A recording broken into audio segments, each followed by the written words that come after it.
Meus amigos, hoje nós tivemos uma importante vitória para essa questão da anistia, para aqueles que estão injustamente presos, perseguidos políticos. E como eu disse no meu último vídeo, em grande parte pela articulação política do presidente Bolsonaro. Essa não foi a única razão, mas na minha opinião foi a principal razão para a tramitação desse projeto lá na Câmara. A articulação do presidente que vem sendo feita há muitos anos, não é de agora, né? Lá no começo ninguém entendia algumas movimentações dele, algumas indicações, principalmente para ministérios do seu governo e tudo mais. Bom, hoje a gente entende por que isso aconteceu. O presidente lá atrás sabia que precisaria de, no futuro, se articular com certas figuras que hoje ocupam estruturas de poder. E quando eu digo estruturas de poder, é capacidade de articulação. Por exemplo, o presidente do Partido Progressistas é o Ciro Nogueira. O presidente do PP movimenta dezenas de parlamentares. E lá atrás ele foi ministro do governo Bolsonaro. Muita gente jogou pedra nele por conta disso. Enfim, tem vários outros exemplos aí. O Kassab, o próprio Marcos Pereira e por aí vai, né? De qualquer maneira, meus amigos, tudo isso está se dando por conta do presidente Bolsonaro. E alguns fatos elencam isso, evidenciam isso. Sabe, aquela manifestação na Paulista, dia 6, no último dia 6 de abril, né?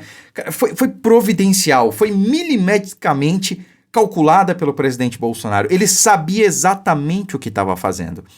Basicamente, alguns dias antes, teve aquela manifestação em Copacabana, que foi gigante, né? Realmente deu o que falar em março. Tivemos no dia 30 de março uma manifestação do Boulos contra a anistia lá na Paulista. E aí, uma semana depois, o presidente Bolsonaro marcou para dia 6 de abril, lá na Paulista, um ato pró-anistia, justamente para que, num curto intervalo de tempo, nós tivéssemos ali realmente a mensuração da diferença da parcela da sociedade que é contra a anistia e da parcela da sociedade que é a favor da anistia. E a diferença foi gigantesca. Não adiantou a USP vir dizer que tinha 45 mil pessoas, a velha mídia não dá a cobertura necessária, né? Eles não conseguiram esconder dessa vez, mas não deram a cobertura necessária. Mas ficou claro para todo mundo que o povo estava pró-anistia. Só que o que chamou mais atenção, o que reverberou mais, o que furou a bolha, foi algo que o presidente Bolsonaro fez, e com certeza de caso pensado, que foi ele ler aquela frase, né? Popcorns and ice cream sellers da Paulista. Cara, aquilo foi hilário. Aquilo foi hilário, porque o inglês do presidente Bolsonaro, cara, é pior que o meu. E o meu não é bom. O meu já é péssimo. Ele leu aquela frase em inglês e foi motivo de piada, foi motivo de chacota. Só que todo mundo falou disso. Não interessa que estavam rindo da cara dele, não interessam que estavam debochando, a questão não era essa, a intenção era essa. A intenção era fazer com que as pessoas soubessem daquilo ali. Porque eu vi em site de fofoca, eu vi em site de piada, eu vi em blogs de esquerda, furou a bolha. Todo mundo falou disso e essa foi a grande jogada. Vocês lembram no governo Bolsonaro, quando ele inaugurou uma ponte, acho que foi a ponte do Abunã, me corrijam se eu estiver errado, agora não me falha a memória. Cara, ele inaugurou uma ponte que estava sendo aguardada há décadas pela população local, das duas cidades, né, onde a ponte está ligando agora. E aí, ele foi lá, concluiu e subiu numa moto sem capacete com o Tarcísio, que à época era ministro da infraestrutura.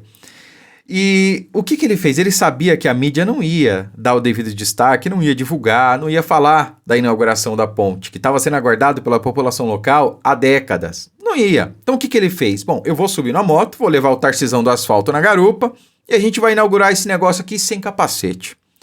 Por quê? Porque a mídia vai noticiar isso aí. Sem capacete, Bolsonaro transita em via pública. E noticiaram. E furou a bolha. E todo mundo ficou sabendo da inauguração da ponte do Abunã. Agora ele fez a mesmíssima coisa. Vou passar uma vergonha aqui, vou falar uma frase em inglês, que eu não sei falar inglês. Vão rir da minha cara, mas todo mundo vai saber o que aconteceu no último dia 6. E isso chegou à totalidade da população brasileira, ou quase ela.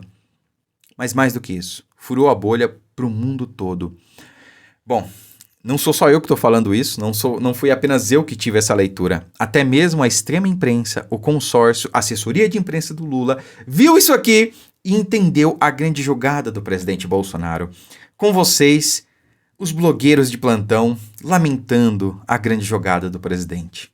Porque o Bolsonaro usou o vendedor de sorvete e o pipoqueiro como símbolo.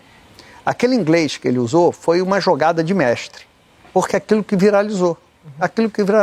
A esquerda acha deboche, aquilo ali foi uma jogada de mestre. Sim. A jogada de mestre por quê? Mostra humildade, Sim. se conecta com o povo, dificuldade de falar inglês, aí fica todo mundo rindo e isso viralizou. Então, a coisa mais inteligente que aconteceu naquele ato foi o ice cream e o popcorn. Até quem não sabia que estava tendo um ato ficou sabendo. Ficou sabendo por isso. Então, é jogada de mestre. Do ponto de vista da comunicação, aquilo é jogada de mestre. E aí? Mas isso aqui tá melhor que cinema, cara. Cara, quando eu digo que o presidente Bolsonaro sabe o que faz, é porque realmente o homem sabe o que faz. E a cada dia ele mostra isso. Ah, Deicon, pode ter sido obra do acaso, pode não ter sido de caso pensado? Pode. Mas a essa altura não faz mais diferença, sinceramente, porque o objetivo já foi atingido. E o regime de urgência do PL mostra isso. O Hugo Mota não pode impedir, o Lula não pode impedir, o Olimpo pode até tentar. Mas ratificando ou não o que a gente sabe que eles vão fazer, isso não importa também, porque o estrago já vai estar sendo feito. Já vai ter sido feito. Furamos a bolha no popcorn e no ice cream. Todo mundo ficou sabendo da manifestação gigantesca. Conseguimos a aprovação, aliás, conseguimos a massa e o apoio necessário para colocar pressão democrática dentro dos parlamentares e pautar esse negócio. E vamos pautar. Agora, imagine se o Olimpo vem lá depois que a gente aprovar, no Senado também, vira a lei, derrubarmos o veto do Lula, que provavelmente ele vai vetar.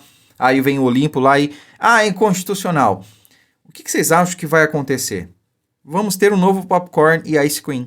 Vamos furar a bolha novamente. E aqueles que hoje estão calados, ainda acham que vivemos num regime democrático, ainda acham que está tudo certo, não vão achar mais. E aí vai ser um novo popcorn e um novo ice cream. As coisas vão mudar novamente. Curta, comente, compartilhe o vídeo, fiquem com Deus e até a próxima.